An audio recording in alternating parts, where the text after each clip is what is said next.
Kesorkar jela kalapan bana bakan aisan po ajar tingka syakitu ki longyeng longsem ki badono ialah ki bahaya ngesem naka klam COVID-19. Haba pentip ikan niu menteri rang ba benrap kesorkar jela ba prestun tensong ulo ong bakani karai kan trekam naka benta gitu ki baklat hadian jo kashitarik uyayong menta kesnem. Ngilasim yakarai banadu kashitarik ubenai basam ar hajar ar kuwe kitu ki parlok ki nongsong snong jo kejelang begla joni ki bakla na kajinyo jongki ya une uknyang jingpang COVID-19 kasorkar kum katak jong kaji jingi don ketilang bat ki baye ki basen bat ki bae ki bathoy jongki ngilaran bangin ai ka ex gracia ya kitu kilong ye kilong sen ki bama ya kini ki jing snozi san tho hajar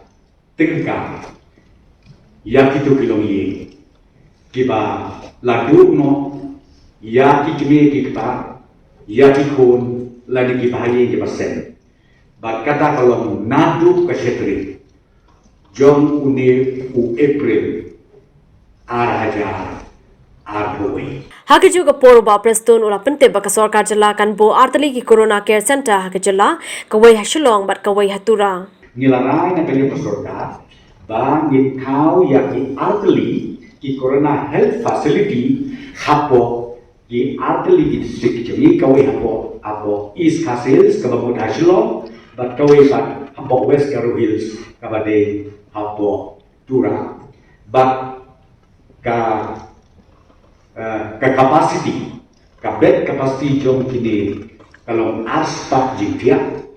shispak syatura bat shispak teli hamne hapo shulong bat yakane kapisan yo sanction replur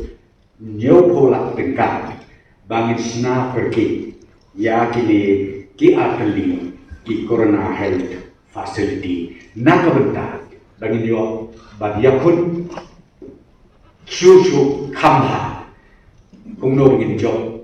ya katma jomudi bukanan cipang Ulai itu rupa kesorkar pedengling ba katna dona kan pelai 3 point nyoklur tingka syaka jela naga benta bente ye kini ki artali ki jaka sumar covid ki badan hadoshi spa atali ki jingthia. Ulapan pau ke jero igla pathai khubor jaka nong ba shalong naga benta ki kam pathai khubor ki jongki barulong ba makiru ki long ki bah khmat e ban yakhun ye kini ka khlam covid-19. Nakwa ban ai play berpan ya ki media print ban electronic piru dem ban ai ya ki information len ki jingtip na benda ki jingtip ki pai ba jong jela ki joni dengan kwa ban pentit bangi na kali kesorkar ya piru ngisim ba klade lepa ki front line workers jong ke jela ki joni